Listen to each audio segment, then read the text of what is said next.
Doctor Yesuratnam గారు, మంచి దైవ సేవకులు ప్రియులారా.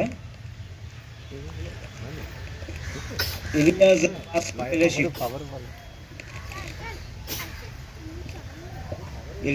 పాస్టర్ ఫెలోషిప్ అని మరి మా ఫెలోషిప్కి రెగ్యులర్గా వస్తుండేవారు దైవ సేవకులు. మరి అదేవిధంగా ఇక్కడ వారి తల్లిగారు ఉన్నారు, మరి అదేవిధంగా వాళ్ళ అక్కగారు ఉన్నారు. చాలా నెమ్మదస్తుడు. ప్రతి ఒక్క ఫెలోషిప్లో ప్రతి ఒక్క దైవ సేవకులకి, మరి అదేవిధంగా మన దేవానందం అయ్య గారు, కంచరపాలెం పాస్టర్ ఫెలోషిప్ ప్రెసిడెంట్ అయ్య గారు దేవానందం అయ్య గారు ఉన్నారు. ఆ ఫెలోషిప్ కూడా తమ్ముడు వచ్చేవాడు. ఎక్కడా కూడా రిమార్క్ లేనటువంటి వ్యక్తి, ఎక్కడా కూడా మరి ఆయన గురించి ఏ మాట అనడానికి కూడా అవకాశం లేదు. ఎంత ఉండాలి, ఎలా ఉండాలి, మరి ఎలాగా మాట్లాడాలి అని బాగా తెలిసిన దైవజనుడు. మరి అదేవిధంగా అయ్యగారు కూడా ఎన్జిఓస్ కాలనీ అనుకుంటాను, అయ్యగారి మందిరంలో కూడా చాలాసార్లు మాట్లాడిన, పీటర్ అయ్య గారి దగ్గర కూడా చాలాసార్లు మాట్లాడిన విషయాలు నాకు చెప్పేవారు. దీనిరా చాలా బాధాకరమైన విషయం ఏంటంటే చాలా చిన్న వయసు ఏంటి. మరి హైదరాబాద్లో ఆయన చాలా కష్టపడి ఆయన యొక్క ఎదుగుదలకు, ఆయన యొక్క అంటే దైవికమైన విషయాల్లో హైదరాబాద్లో మరి ఎదిగి, మరి అదేవిధంగా వైజాగ్లో మరి కుటుంబాన్ని పోషించుకోవడానికి ఇద్దరు పిల్లల్ని చాలా ప్రేమించేవాడు తమ్ముడు ఏండి. ఆ విధంగా మరి చాలా మంచి వ్యక్తి ప్రియులారా. అయితే బైబిల్లో లేఖనాలు సెలవిస్తూ ఉన్నాయి. నేను ఎక్కువ సమయం తీసుకుని కానీ ఒక రెండు విషయాలు మన ఈ సమయంలో రెండు విషయాలు చెప్పి నేను ముగిస్తూ ఉన్నాను. సాధారణంగా నాకు కూడా షుగర్ ఉంది, అది కూడా హెవీగా ఉంటుంది. నేను ఎండకి ఎక్కడికి బయటికి వెళ్ళను. అయితే నాకు తమ్ముడు అంటే చాలా ఇష్టం.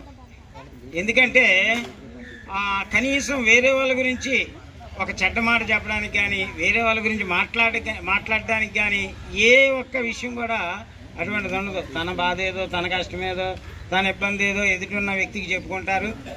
మరి అంత మనస్ఫూర్తిగా మాట్లాడతారు. చాలామంది అన్న అని పిలుస్తారు, కానీ అన్న అనే ఆ పిలుపులో ఎంత మాధుర్యంగా, ఎంత హృదయపూర్వకంగా పిలుస్తున్నాడు అన్నది మనం కొంతమందిని మాత్రమే గుర్తించగలుగుతాం ఏమండి. అందులో మొదటి స్థానం యేసురత్నం తమ్ముడిది ఏమండి. కాబట్టి ప్రియులారా, మొన్నే మంచి కీబోర్డ్ తీసుకున్నాను, సౌండ్ సిస్టమ్ తీసుకున్నాను అని చెప్పి 3 నెలలు ఎంత అవుతుంది నేను కలిసి ఆ కింద ఇంట్లో ఉండేవారు. తర్వాత ఇల్లు మారుతున్నాను అన్న, కొద్దిగా పైకి వెళ్తున్నానని చెప్పారు. 3 నెలలు 4 నెలలు అవుతుంది ప్రియులారా. కాబట్టి సామెతల గ్రంథం 10వ అధ్యాయం 7వ వచనాన్ని మనం గమనిస్తే అక్కడ ఒక మాట ఈ విధంగా రాయబడుతుంది ప్రియులారా, నీతిమంతుని జ్ఞాపకము చేసుకునుట ఆశీర్వాదకరమగు. చూడండి, మరి మనం గమనించినట్లయితే బైబిల్ 3 రకాల నీతులను మాట్లాడుతుంది ఏమండి. ఒకటి అవినీతి, రెండోది స్వనీతి, మూడోది దేవుని నీతి కదండి. సరే, ఇప్పుడు ఆల్రెడీ మనకి స్పీకర్ ఉన్నారు కాబట్టి నేను ఎక్కువ సమయం తీసుకొని అవన్నీ వివరించడానికైతే ఇష్టపడటం లేదు. కానీ దేవుని నీతిని ఎవరైతే తన సొంత రక్షకునిగా అంగీకరించి దేవుని నీతిని వెంబడిస్తారో, దేవుని నీతి ద్వారా ఏమండి ముందుకు నడుస్తారో వాళ్ళని దేవుడు నీతిమంతుడు అని పిలిచాడు. మనం గమనిస్తే యోహాను సువార్త, మరి యోహాను పత్రిక, మొదటి పత్రికలో ఆ విషయాలు మనం చూస్తాం. ఎవరైతే క్రీస్తు రక్తంలో కడగబడతారో వారందరినీ కూడా దేవుడు నీతిమంతుడు అని పిలిచారు. కాబట్టి ఈ దినాన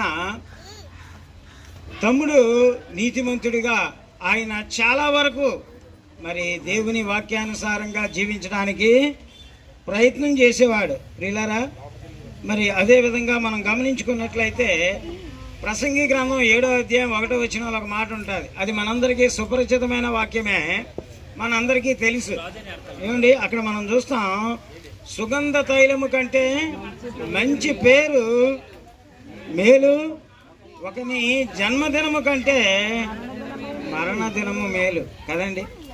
చాలాసార్లు ఈ వాక్యం ఆ బైబిల్ ట్రైనింగు లేకపోతే బైబిల్ జ్ఞానం రాకముందు చూసి నేను అనుకునేవాడిని, బైబిల్లో ఏంటి ఎలాగ రాయించారు, ఇదేదో కొద్దిగా తప్పుగా ఉన్నట్టుంది అనిపించేది కదా.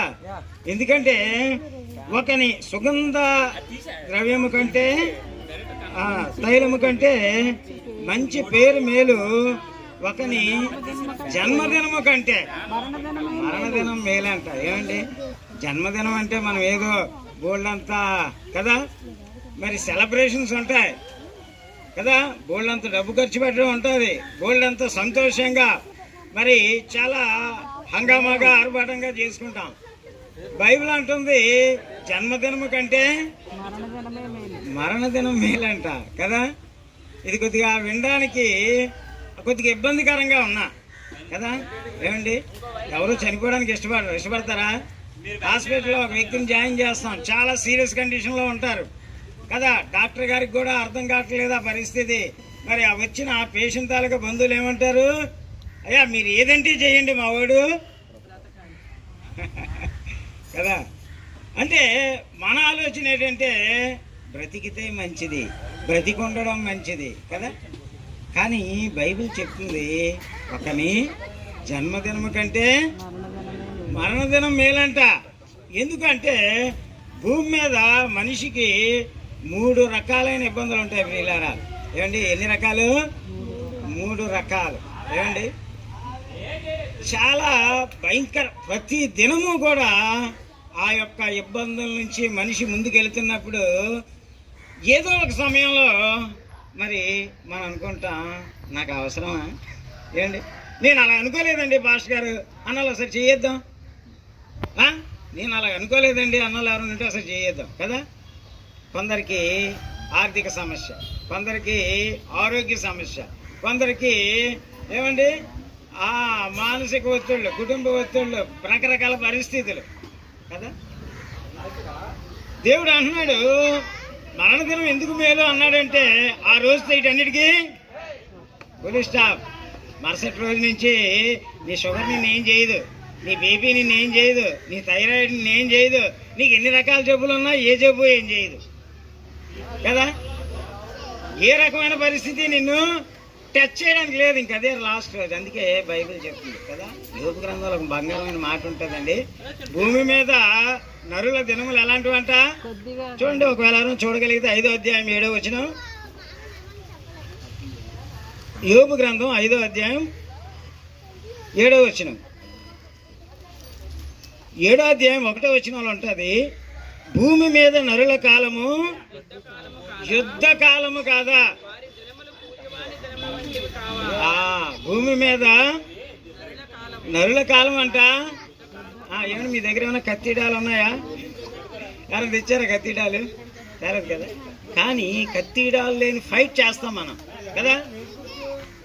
ఏంటి, బాగా ఎండ తగిలిందనుకో 10 నిమిషాలు, భయంకరమైన ఎండగా ఉందండి కదా. ఒక గంట గడియ ఏదైనా మీటింగ్ లేట్ అయిందనుకో, అదండి షుగర్తో చాలా ఇబ్బంది అయిపోతుంది కదా. ఈ రకరకాలైనటువంటి పరిస్థితులు, మరొక కాలం భూమి మీద ఏంటంట కాలం. చదువుకునేటప్పుడు ఆ చదువులో ఇబ్బంది, చదువు అయిన తర్వాత ఉద్యోగం రాలేదని ఇబ్బంది, ఉద్యోగం రాకపోయిన పోనీ ఉద్యోగం వచ్చిందంటే మంచి భార్య దొరకలేదు, పెళ్లి జరగలేదని ఇబ్బంది, పోనీ ఏదో పెళ్లి అయిపోయింది దేవుడి దయవల్ల ముందుకు వెళ్తున్నామంటే సొంత ఇల్లు లేదని ఇబ్బంది కదా. ఒక విషయం అండి, బతికినంత కాలం ఎతికిలాంటి, బతికినంత కాలం ఆరాటం కదా ఎక్కడ కూడా. అందుకే వాక్యం సెలవిస్తాం వీళ్ళారా. అక్కడ ఒక మాట చూసాం, యోబు గ్రంథం 5వ అధ్యాయం 7వ వచనంలో, నిప్పు రవ్వలు పైకి ఎగిరినట్లుగా నరులు శ్రమానుభవమునకే పుట్టి అన్నారు. ఏంటి, నరులు దేనికి పుడుతున్నారంట? శ్రమానుభవమునకు కదా. బైబిల్ ఒక వాక్యం ఉంటుంది, యేసు ప్రభు వారు సిలువకు అప్పగింపబడినప్పుడు ఆ ఏడుస్తున్న స్త్రీలదా అంటాడు, అమ్మ నా గురించి ఆడవద్దు కానీ ఇంకొక 6 రోజుల్లో నా సెక్షన్ అయిపోద్ది, లేకపోతే ఇంకొక 6 గంటల్లో నా సెక్షన్ అయిపోద్ది, మీ గురించి మీ పిల్లల గురించి ఆడవండి కదా. మనం చాలా దగ్గర వింటాం కదా, శ్రమానుభవం. ఏంటి, కోర్టు రాస్తుంటారు, పిల్లలు చెప్పిన మాట అంటారు, ప్రయోజకులుగా ఉండరు. ఏమండి, వాళ్ళు చెప్పుకోలేరు, ఉండలేరు ఉండడానికి కోట్లు ఉన్నాయి, కానీ ఏంటి పిల్లల పరిస్థితి, భవిష్యత్తు ఏంటి? చేయి దాటిపోయి కదా. కాబట్టి నిప్పు రవ్వలు పైకి ఎగురుతున్నట్టుగా మనం అనుకుంటాం. కొంతమంది కోటీశ్వరులను చూసి అబ్బా పుడితే అలా ఉండాలనుకుంటాం. కాదు, వాళ్ళకుండే కష్టాలు వాళ్ళకుంటాయి. భూమి మీద ఎవరు కూడా నేను సంతోషం అండి, చాలా హ్యాపీ, నాకేమీ లేదని చెప్పగలిగిన వాళ్ళు ఎవరు లేరు. అందుకే బైబిల్లో రాయించిన మాట ఏమండి, ఒకరి జన్మదినము కంటే మరణ దినం. ఎందుకంటే ఆ మరుసటి రోజు నుంచి చెమట పడతాయా ఏంటి, హార్ట్ బీట్ పెరుగుతుందా కదా. కాబట్టి ప్రియులారా, ఈ లోకములో ఒక మనిషి భౌతికంగా మనకు దూరం అయినప్పుడు మనకి ఏమనిపిస్తుంది అంటే, మనోళ్ళు మనతో ఉంటే బాగుండు అనే ఆలోచనలో మనం ఉంటాం. దేవుడు అంటాడు, ఎందుకంటే ఆ బాధ మనం తీర్చలేం కదండి, ఆ బాధ మనం తీర్చలేం, తట్టుకోలేం. కానీ మనం చూస్తే మనం ఓదార్చలేం. కానీ బైబిల్లో దేవుడు అంటున్నాడు జన్మదినం కంటే మరణదినం. ఎందుకంటే ఆ రోజు నుంచి నీకు పాపం అనేది తెలియదు. బతికున్నంతకాలం ఎక్కడో ఒక మూల మనిషిని పాపం ఏర్పాటు చేస్తారు కదండి, కానీ చనిపోయిన తర్వాత పాపం అనేది అక్కడ. వీళ్ళారా మరి అదేవిధంగా లాస్ట్ మాట చూసుకొని మనం ముగించుకుందాం, ఎందుకంటే ఆ సమయాన్ని దాటనివ్వకుండా. దావీదు కీర్తన 116 అధ్యాయం 15వ వచనంలో చూస్తే, యెహోవా భక్తుల మరణము ఆయన దృష్టికి విలువ గలదు. ఏమండి, ఈ భూమి మీద అందరం బ్రతుకుతాం, అందరం దేవుని పెట్టలే, అందరూ దేవుని కొరకు ప్రయాసపడుతున్నాలే. కానీ ఇక్కడ ఒక మాట పర్టికులర్గా రాయబడ్డది, యెహోవా భక్తుల మరణం. ఎలా తెలుస్తుందండి ఆయన భక్తులేని?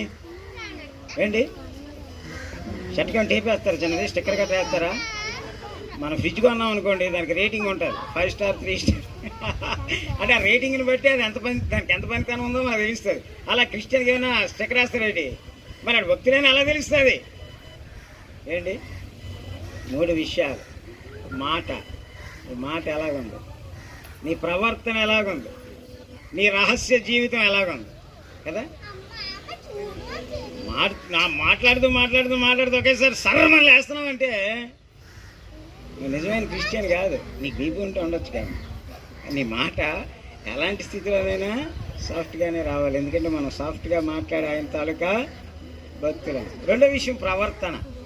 ఏంటి, కొంతమంది మాటలు చెప్తారు, అబ్బాబాబాబాబాబా పరలోకం నుంచి దేవత దిగి వచ్చిందేమో అనిపిస్తారు. ప్రవర్తన చూస్తే అంతా రివర్స్గా ఉంటుంది. మూడోది రహస్య జీవితం. ఏమండి, అందరు ఉన్నప్పుడు మనం చాలా భక్తిపరులుగా ఉండొచ్చు, ఒంటరిగా ఉన్నప్పుడు ఎలాగ ఉంటున్నాం కదా. ఇలాంటి విషయాలన్నీ కూడా మనము యెహోవా యందలి భయభక్తులు కలిగి ఉంటున్నామా అన్నదానికి ఒక కెనాన్, ఒక నియమం. అదేవిధంగా ప్రియులారా, మనం చూసుకున్నట్లయితే స్టెఫను చనిపోయినప్పుడు మరి తండ్రి కుడిపార్శ్వం ముందున్న యేసు ప్రభు వారు ఏం చేశారంట? లేచి నిలబడ్డారంట. ఎందుకు?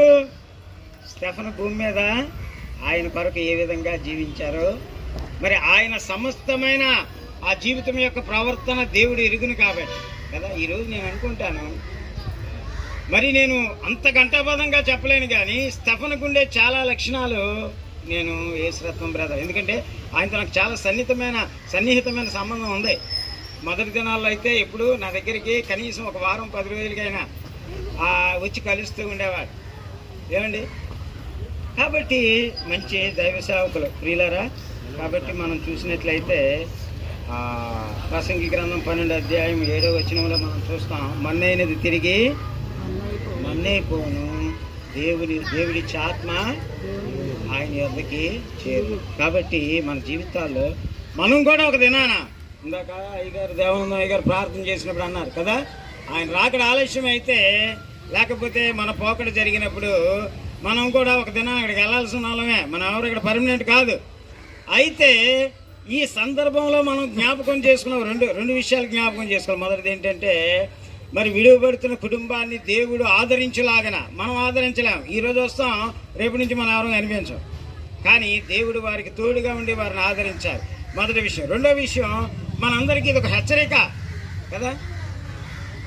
ఏంటి, ఈ రోజుకి మనం బాగుండొచ్చు, కానీ రేపు ఎలాగుంటుందో, రేపు ఏం సంభవిస్తుందో మనం ఎరగం.